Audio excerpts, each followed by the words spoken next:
A brief history of artificial intelligence. We earlier saw how understanding the future potential of AI requires an understanding of its history and how the desire for automation of thinking started to look feasible in 1950s after the Second World War with major developments in theory and practice of computers. Let us go on a journey of key events and developments in this period related to artificial intelligence.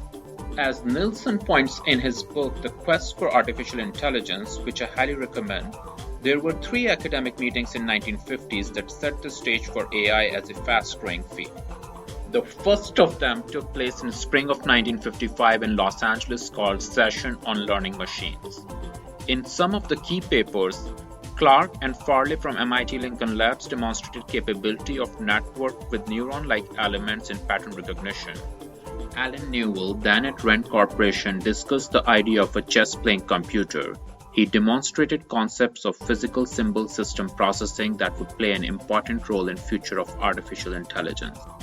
The conference sowed seeds for an important bifurcation towards two main approaches to artificial intelligence, called brain style and symbolic processing. This was expressed in the concluding remarks by Walter Fitz. While Farley, Clark, Selfridge, and Deneen are imitating the nervous system, Mr. Newell prefers to imitate the hierarchy of final causes traditionally called the mind. It will come to the same thing in the end, no doubt. Note that until now the term artificial intelligence wasn't used in the field. Later that year, another meeting was being planned to be held on the East Coast in summer of 1956 called Dartmouth Workshop or Summer Research Project on Artificial Intelligence. This meeting title is often considered as coining of the term artificial intelligence. The meeting was led by John McCarthy. The participants, including McCarthy, Marvin Minsky, Alan Newell, and Herbert Simon, are often considered to be the fathers of artificial intelligence. The meeting was one of the most pivotal ones in the field. Another important meeting was held in 1958 in Teddington, Middlesex, England, marking growth of AI research outside the US borders, called Mechanization of Thought Process. Here, Marvin Minsky presented an early version of his classic Steps Towards Artificial Intelligence. In the paper, Minsky argues that intelligent problem solving is essentially reducing the search space of large number of potential solutions by using techniques of pattern recognition, learning, planning, and induction. These ideas have been relevant in AI-based problem solving for decades. In another landmark paper, Selfridge presented pandemonium, which uses a multi-layer representation of information from raw data to more complex patterns, a concept similar to information representation in modern neural networks. Selfridge called these layers as demons that shouted to their supervisors in the higher layers. The loudness of shouts were adjusted during the training process. This was an early example of machine learning and also a representation that can be seen both as brain style and symbolic AI. As these conferences marked intriguing theoretical advances in artificial intelligence, the field was also seeing some practical applications.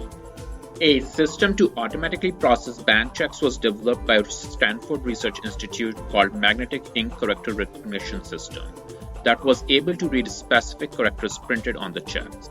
In April 1956, Bank of America announced that GE Corporation has been selected to manufacture production models of this system. In 1959, GE delivered 32 systems to Bank of America, and the system was used by the bank until 1970. In the late 50s, Frank Rosenblatt demonstrated working of a perceptron that was a precursor to a neural network. A perceptron was made of neural elements that accepted multiple inputs, weighed them differently, added them, and compared the output to a threshold. It outputted a 1 or fired if the sum was above a threshold and 0 if it was below it. This output was passed to the next element with appropriate weighting. Several such elements created a perceptron, and the output of the final layer was the output of the problem at hand. The following clip shows how an early implementation of perceptron was trained. In the 1950s and 60s, scientists built a few working perceptrons, as these artificial brains were called. He's using it to explore the mysterious problem of how the brain learns. This perceptron is being trained to recognize the difference between males and females. It is something that all of us can do easily. but few of us can explain how.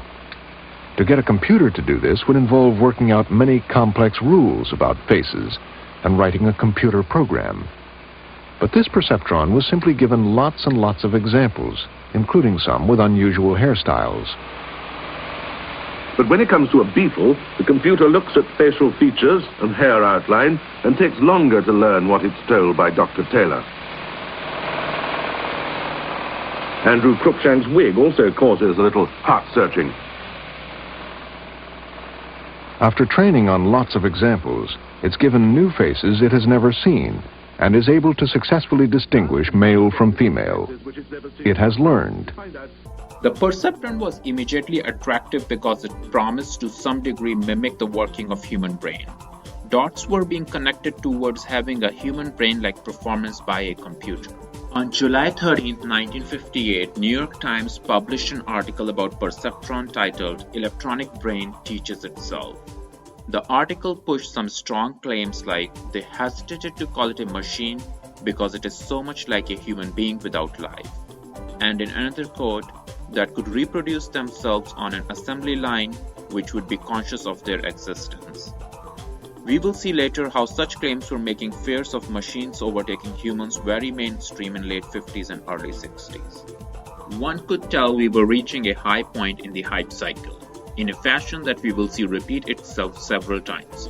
A genuine technical development is exaggerated by the funding institutions and then converted into unrealistic hyperbole by the mass media. As much Perceptron brought the artificial intelligence to the attention of the world, it would also be a cause of putting severe brakes on progress of AI, and we will see how.